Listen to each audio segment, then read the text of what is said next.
여러분, 아침에 일어나자마자 커피 한 잔과 함께 토스트를 드시나요? 점심 식사 후에 디저트로 케이크와 함께 에스프레소를 즐기시나요? 저 역시 커피를 너무나 사랑하는 사람으로서 이렇게 말씀드리기가 조심스럽지만 오늘 여러분께 반드시 알려드려야 할 충격적인 사실이 있습니다. 우리가 매일 아무렇지 않게 커피와 함께 먹는 그 음식들이 사실은 우리 건강을 서서히 망가뜨리고 있을 수 있다는 거죠. 2023년 하버드 의과대학에서 발표한 연구 결과에 따르면 커피와 특정 음식을 함께 섭취했을 때 영양소 흡수율이 최대 80%까지 감소하는 것으로 나타났습니다. 더 놀라운 건 이런 잘못된 조합이 소화장애는 물론이고 장기적으로는 빈혈, 골다공증, 심지어 만성 피로까지 유발할 수 있다는 사실입니다. 전 세계적으로 하루 25억 잔 이상의 커피가 소비되는데 그중 얼마나 많은 사람들이 이런 위험한 조합으로 커피를 마시고 있을까요? 여러분도 이런 경험 있으시죠? 아침 식사 후 커피를 마셨는데 속이 더부룩하고 소화가 안 되는 느낌. 점심을 먹고 커피를 마셨더니 오히려 더 피곤해지는 현상. 이게 단순히 커피 때문만은 아닐 수 있습니다. 문제는 바로 커피와 함께 먹은 그 음식에 있었던 겁니다. 저도 사실 몇 년 전까지만 해도 전혀 몰랐습니다. 매일 아침 우유를 넣은 라떼와 함께 시리얼을 먹었고 점심 후에는 디저트와 함께 아메리카노를 즐겼죠. 그런데 계속되는 만성 피로와 소화 불량으로 병원을 찾았을 때 의사 선생님께서 제 식습관을 자세히 물어보시더니 말씀하셨습니다. 커피와 음식의 조합이 문제일 수 있다고요? 그때부터 관련 연구들을 찾아보기 시작했고 정말 놀라운 사실들을 발견하게 되었습니다. 자, 그렇다면 도대체 어떤 음식들이 커피와 함께 먹으면 안 되는 걸까요? 그리고 왜 위험한 걸까요? 지금부터 여러분께 과학적 근거와 함께 자세히 말씀드리겠습니다. 끝까지 보시면 오늘부터 당장 실천할 수 있는 올바른 커피 마시는 법까지 알려드릴 테니까요. 첫 번째로 말씀드릴 음식은 바로 유제품입니다. 우유, 치즈, 요거트 같은 것들이죠. 많은 분들이 카페라떼를 즐기시는데요. 사실 이게 생각보다 큰 문제가 될 수 있습니다.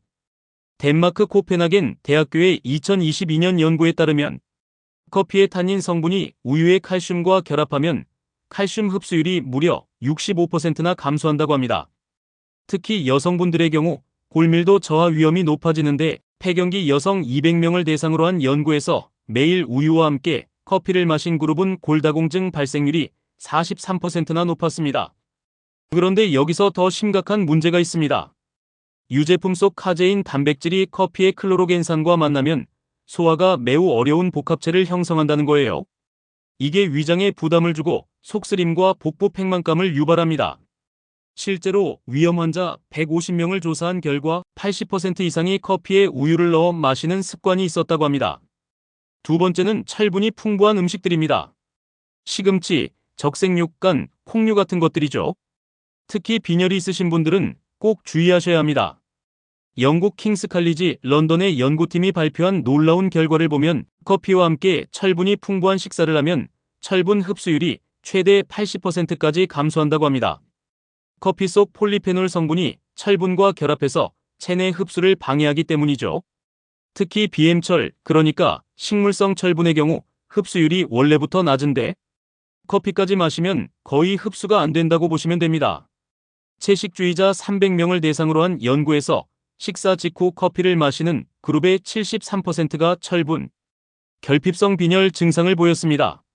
반면 식사 2시간 후에 커피를 마신 그룹은 단 18%만 빈혈 증상이 나타났죠.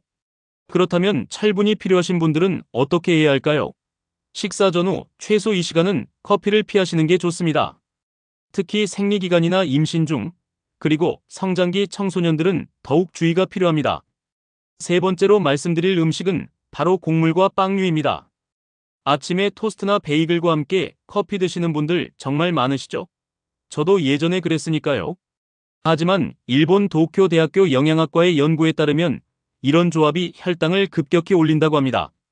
커피의 카페인이 인슐린 저항성을 일시적으로 높이는데 여기에 정제된 탄수화물까지 더해지면 혈당 스파이크가 발생한다는 거죠. 실험 참가자 180명에게 빵과 커피를 함께 먹게 했을 때 혈당이 평균 38% 더 높게 상승했습니다. 그리고 2시간 후에는 급격히 떨어지면서 극심한 허기와 피로감을 느꼈다고 해요. 이게 바로 아침에 토스트와 커피를 먹고도 점심 전에 배고픔을 느끼는 이유입니다. 더욱 놀라운 건 장기적인 영향입니다. 이런 식습관을 5년 이상 유지한 사람들의 경우 제2형 당뇨병 발생 위험이 52%나 증가했다고 합니다. 특히 공복에 커피와 빵을 함께 먹으면 위산 분비가 과도하게 증가해서 위벽 손상까지 일으킬 수 있습니다. 네 번째는 아연이 풍부한 음식들입니다. 굴, 새우, 호박씨, 견과류 같은 것들이죠. 아연은 우리 몸의 면역 체계와 세포 재생에 필수적인 미네랄인데요. 미국 존스 홉킨스 대학교의 연구에 따르면 커피와 함께 섭취하면 아연 흡수율이 평균 50% 감소한다고 합니다. 커피 속 타닌 성분이 아연과 킬레이트 복합체를 형성해서 장에서 흡수되지 못하고 그대로 배출되는 거죠. 특히 남성분들의 경우 아연 결핍이 생식 기능과 전립선, 건강에 직접적인 영향을 미치기 때문에 더욱 주의가 필요합니다. 실제로 만성 피로를 호소하는 환자 250명을 조사했더니 68%가 식사와 함께 커피를 마시는 습관이 있었고 이들 대부분이 아연 수치가 정상보다 낮게 나타났습니다. 아연은 에너지 대사에도 중요한 역할을 하기 때문에 부족하면 만성 피로와 무기력증이 생길 수밖에 없죠. 다섯 번째로 주의해야 할 음식은 바로 당분이 많은 디저트류입니다. 케이크, 쿠키, 초콜릿 같은 것들이요. 많은 분들이 달콤한 디저트와 함께 커피를 즐기시는데 이게 사실 최악의 조합이라고 할 수 있습니다. 스웨덴 카롤린스카 연구소의 2023년 연구 결과를 보면 커피의 카페인과 정제 설탕이 만나면 코르티솔, 그러니까 스트레스 호르몬 분비가 무려 280% 증가한다고 합니다. 이게 단순히 스트레스만 높이는 게 아닙니다. 혈압 상승, 심박수 증가, 불안감 유발, 심지어 장기적으로는 부신 피로까지 일으킬 수 있어요. 실험 참가자들에게 케이크와 커피를 함께 먹게 했더니 30분 후 혈압이 평균 18mmHg 상승했고 심박수도 분당 22회나 증가했습니다. 더 심각한 건 이런 조합이 중독성을 만든다는 겁니다. 카페인과 설탕이 동시에 뇌의 보상 회로를 자극하면서 도파민 분비를 급격히 높이거든요. 그래서 자꾸 단 음식과 커피가 당기게 되는 거죠. 이렇게 되면 악순환이 시작됩니다. 혈당 스파이크, 인슐린 급증, 그리고 다시 저혈당으로 인한 갈망, 이게 반복되면서 체중 증가는 물론이고 대사 질환 위험까지 높아집니다. 여섯 번째는 토마토와 신과일입니다. 오렌지, 자몽, 레몬 같은 산도가 높은 과일들이죠. 아침에 상큼한 과일 주스와 함께 커피를 드시는 분들 계시나요? 독일 베를린 샤리테 대학병원의 연구팀이 흥미로운 발견을 했습니다. 커피의 산성과 과일의 산성이 만나면 위산 분비가 과도하게 증가하면서 위염과 역류성, 식도염 위험이 75%나 높아진다는 거예요. 특히 공복 상태에서 이런 조합을 섭취하면 위 점막이 손상될 수 있습니다. 위염 환자 320명을 대상으로 조사한 결과 82%가 아침에 산성 음식과 커피를 함께 먹는 습관이 있었다고 합니다. 토마토도 마찬가지입니다. 토마토의 구연산과 커피의 클로로겐산이 만나면 속쓰림을 유발하고 소화 불량을 일으킵니다. 일곱 번째로 조심해야 할 음식은 바로 알코올입니다. 저녁 식사 후 와인을 마시고 디저트 타임에 커피를 드시는 분들 많으시죠? 프랑스 파리 소르본 대학교에 간 질환 연구팀에 따르면 알코올과 커피를 4시간 이내에 섭취하면 간에 엄청난 부담이 간다고 합니다. 두 물질 모두 간에서 대사되어야 하는데 동시에 처리하려니 간 효소가 과부하가 걸리는 거죠. 실험에서 알코올 섭취 2시간 이내에 커피를 마신 그룹은 간 수치가 평균 45% 상승했습니다. 그리고 숙취 증상도 훨씬 심했다고 해요. 많은 분들이 술 마신 다음날 해장용으로 진한 커피를 드시는데 이게 오히려 독이 될 수 있습니다. 카페인이 탈수를 더 악화시키고 두통과 메스꺼움을 증가시키거든요. 더욱 위험한 건 커피가 일시적으로 각성 효과를 주면서 본인이 생각하는 것보다 더 많이 취해 있다는 사실을 인지하지 못하게 만든다는 겁니다. 이게 음주운전이나 추가 음주로 이어질 수 있어서 매우 위험합니다. 여덟 번째는 바로 차가운 음식과 아이스크림입니다. 특히 여름철에 아이스크림과 아이스 아메리카노를 함께 드시는 분들 많으시죠? 중국 베이징 의과대학의 소화기내과 연구팀이 발표한 연구를 보면 차가운 음식과 차가운 커피를 동시에 섭취하면 위장 운동이 급격히 감소한다고 합니다. 정상적인 소화 과정이 방해받으면서 복통, 설사, 소화 불량이 발생하는 거죠. 실험 참가자 160명에게 아이스크림과 아이스커피를 함께 먹게 했더니 56%가 30분 이내에 복부 불편감을 호소했습니다. 특히 과민성 대장 증후군이 있는 사람들은 증상이 더욱 심했다고 해요. 차가운 온도가 위장 혈류를 감소시키고 여기에 카페인의 자극까지 더해지면 장 경련이 일어날 수 있습니다. 더욱이 아이스크림의 유지방과 커피의 탄닌이 만나면 소화가 매우 어려운 복합체가 형성됩니다. 이게 장에 오래 머물면서 가스와 팽만감을 유발하죠. 특히 유당 불내증이 있는 분들은 더욱 심한 불편함을 경험할 수 있습니다. 9번째로 주의해야 할 음식은 가공육입니다. 베이컨, 소시지, 햄 같은 것들이요. 아침에 브런치로 베이컨과 커피를 즐기시는 분들 계시죠? 캐나다 토론토 대학교의 심혈관 연구팀이 충격적인 발견을 했습니다. 가공육의 아질산염과 커피의 폴리페놀이 만나면 혈관 내피 기능이 급격히 저하된다는 거예요. 건강한 성인 140명을 대상으로 실험한 결과 가공육과 커피를 함께 먹은 그룹은 혈관 확장 능력이 평균 32% 감소했습니다. 혈관 내피 기능 저하는 동맥경화와 심혈관 질환의 시작점이거든요. 장기적으로 이런 식습관을 유지하면 심근경색과 뇌졸중 위험이 높아질 수 있습니다. 더욱이 가공육의 포화지방과 염분이 커피의 카페인과 만나면 혈압 상승 효과가 배가 됩니다. 실험에서 베이컨 3장과 커피 1잔을 함께 먹은 참가자들은 1시간 후 수축기 혈압이 평균 24mmHg나 상승했다고 해요. 고혈압 환자나 심혈관 질환 위험이 있는 분들은 특히 조심해야 합니다. 마지막 10번째는 바로 약물입니다. 특히 갑상선 약, 골다공증 약, 철분제, 항생제 같은 것들이죠. 많은 분들이 아침에 약을 먹으면서 습관적으로 커피와 함께 복용하시는데 이게 정말 위험할 수 있습니다. 미국 메이오 클리닉의 약물 상호작용 연구팀에 따르면 커피가 특정 약물의 흡수율을 최대 90%까지 감소시킬 수 있다고 합니다.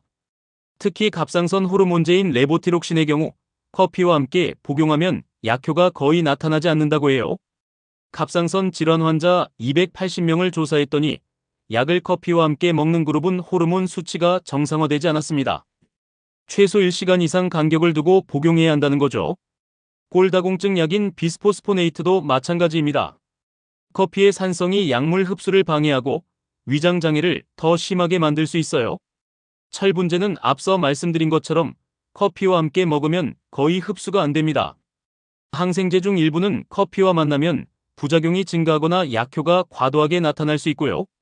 그렇다면 이제 여러분이 가장 궁금해하시는 부분이죠. 도대체 커피를 언제, 어떻게 마셔야 하는 걸까요? 실제로 실천 가능한 방법을 알려드리겠습니다. 우선 가장 중요한 원칙은 공복에 커피를 마시지 않는 것입니다. 특히 아침 기상 직후는 피하세요. 기상 후 코르티솔 수치가 자연스럽게 높아지는 시기인데 여기에 카페인까지 더하면 스트레스 호르몬이 과도하게 분비됩니다. 기상 후 최소 1시간에서 2시간 후에 마시는 게 좋습니다. 식사와의 간격도 중요합니다. 식사 직전이나 직후보다는 최소 1시간에서 2시간 정도 간격을 두세요. 특히 철분이나 칼슘이 풍부한 식사를 하셨다면 2시간 이상 기다리는 게 좋습니다. 이렇게 하면 영양소 흡수를 방해하지 않으면서도 커피를 즐길 수 있죠. 만약 우유를 넣어 마시고 싶다면 일반 우유 대신 아몬드 우유나 귀리 우유를 선택해보세요. 식물성 우유는 커피와의 상호작용이 훨씬 적습니다. 단, 설탕은 최소화하시는 게 좋아요. 어떻게 해도 단맛이 필요하다면 스테비아 같은 천연 감미료를 사용하세요. 그리고 커피를 마신 후에는 물을 충분히 드세요. 커피 한 잔당 물 2잔 정도가 적당합니다. 카페인의 이뇨작용으로 인한 탈수를 예방하고 위산 농도도 낮춰줄 수 있거든요. 특히 아이스커피를 드신다면 상온의 물을 마셔서 위장 온도를 회복시켜주는 게 좋습니다. 약을 복용하시는 분들은 반드시 복용 시간과 커피 마시는 시간을 분리하세요. 아침 약은 기상 직후 물과 함께 먹고 커피는 최소 1시간 후에 드시는 게 안전합니다. 특히 갑상선 약이나 골다공증 약을 드시는 분들은 더욱 철저히 지키셔야 해요. 하루 커피 섭취량도 중요합니다. 성인 기준으로 하루 카페인 섭취 권장량은 400mg 이하입니다. 일반 아메리카노 기준으로 2잔에서 3잔 정도죠. 그 이상 마시면 불안, 불면, 심계항진 같은 부작용이 나타날 수 있습니다. 특히 임산부는 하루 200mg 이하로 제한해야 하고요. 오후 2시 이후에는 커피를 피하는 게 좋습니다. 카페인의 반감기가 5시간에서 6시간 정도 되기 때문에 오후에 마시면 밤에 잠들기 어려워질 수 있어요. 수면의 질이 떨어지면 다음날 더 피곤해서 또 커피를 찾게 되는 악순환이 시작되거든요. 디카페인 커피도 좋은 대안입니다. 특히 오후나 저녁에 커피 향을 즐기고 싶다면 디카페인을 선택하세요. 카페인은 97% 이상 제거되었지만 커피 고유의 향과 맛은 그대로 즐길 수 있습니다. 다만 디카페인도 완전히 카페인이 없는 건 아니니까 취침 3시간 전에는 피하는 게 좋아요. 그렇다면 커피와 잘 어울리는 음식은 무엇일까요? 견과류가 좋습니다. 특히 아몬드나 호두는 커피의 쓴맛을 중화시켜주고 건강한 지방과 단백질을 제공해서 혈당을 안정적으로 유지시켜줍니다. 다크 초콜릿도 괜찮아요. 카카오 함량 70% 이상의 다크 초콜릿은 설탕이 적고 항산화 성분이 풍부해서 커피와 잘 어울립니다. 통곡물 크래커나 오트밀 쿠키도 좋은 선택입니다.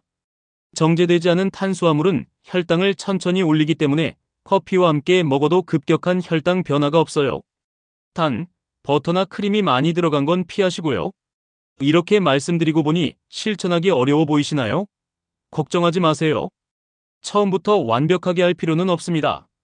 하나씩 천천히 바꿔나가시면 됩니다.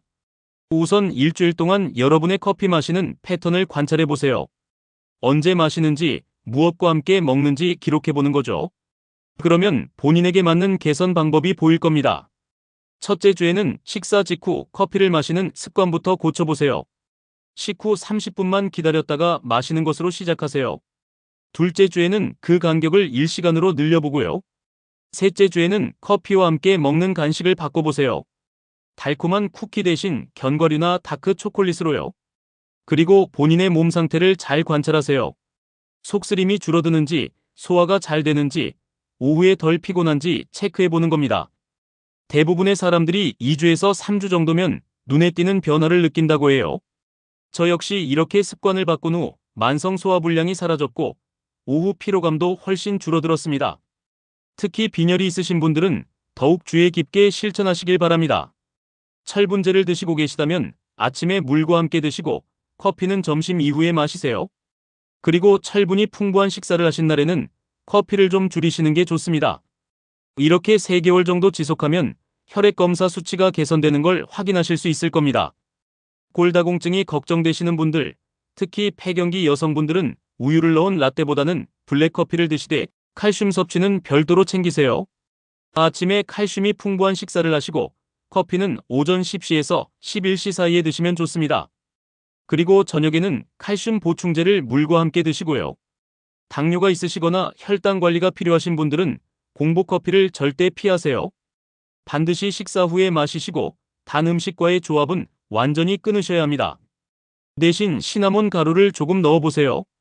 시나몬은 혈당 조절에 도움이 되고 커피 맛도 좋아집니다. 위염이나 역류성 식도염이 있으신 분들은 진한 커피보다는 연하게 타서 드세요. 그리고 토마토, 감귤류 같은 산성 음식과는 절대 함께 먹지 마시고요. 식후 1시간에서 2시간 후에 따뜻한 물을 한 컵 마신 다음 커피를 드시면 위 부담이 훨씬 줄어듭니다. 불면증으로 고생하시는 분들은 오후 2시 이후 커피를 완전히 끊으세요.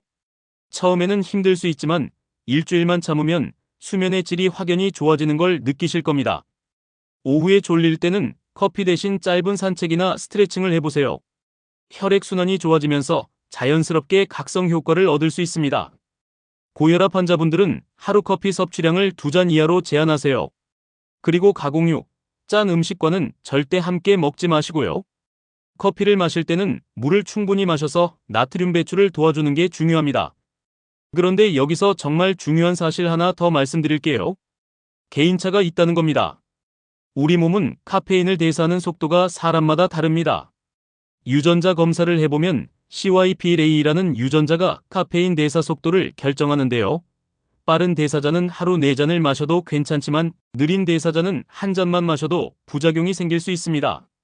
그래서 본인의 몸에 귀를 기울이는 게 무엇보다 중요합니다. 커피를 마신 후 가슴이 두근거리거나 손이 떨리거나 불안감이 든다면 양을 줄이셔야 해요. 잠을 잘 못 자거나 소화가 안 된다면 시간을 조절하시고요. 두통이 생기거나 속이 쓰리다면 공복 커피를 피하셔야 합니다. 또 하나 알려드리고 싶은 게 있습니다. 커피를 완전히 끊을 필요는 없다는 거예요. 사실 적절하게 마시는 커피는 건강에 여러 가지 이점이 있습니다. 항산화 효과, 집중력 향상, 대사 촉진, 제2형 당뇨병 예방 효과 같은 것들이죠. 문제는 언제, 무엇과 함께 마시느냐입니다. 실제로 하버드 공중보건대학원의 장기 추적 연구를 보면 하루 3잔에서 5잔의 커피를 적절하게 마시는 사람들이 전혀 마시지 않는 사람들보다 심혈관 질환 위험이 15% 낮았다고 합니다. 파킨슨병 발병률도 32% 낮았고요. 간 건강에도 좋아서 간경화 위험을 40% 줄여준다고 해요. 그러니까 커피를 적으로 생각하지 마시고 현명하게 즐기는 방법을 찾으시면 됩니다. 오늘 제가 말씀드린 10가지 음식만 피하시고 올바른 시간에 적절한 양을 드신다면 커피는 여러분의 건강한 친구가 될 수 있습니다. 마지막으로 당부드리고 싶은 말씀이 있습니다. 만약 여러분이 만성질환으로 약을 드시고 계시다면 커피 섭취에 대해 꼭 담당 의사 선생님과 상담하세요. 특히 항응고제, 항우울제, 기관지 확장제 같은 약물은 커피와 상호작용이 있을 수 있으니까요. 전문가의 조언을 받는 게 가장 안전합니다. 그리고 임신 중이시거나 수유 중이신 분들은 더욱 주의가 필요합니다. 임신 초기에는 가급적 커피를 피하시는 게 좋고 꼭 마셔야 한다면 하루 한 잔 이하로 제한하세요. 카페인이 태반을 통과해서 태아에게 영향을 줄 수 있거든요. 수유 중에도 마찬가지입니다. 모유를 통해 아기에게 카페인이 전달될 수 있으니 주의하셔야 해요. 이 영상이 도움이 되셨다면 좋아요 버튼 꾹 눌러주시고요. 구독과 알림 설정도 부탁드립니다. 앞으로도 여러분의 건강에 실질적으로 도움이 되는 정보들을 계속 가져오겠습니다.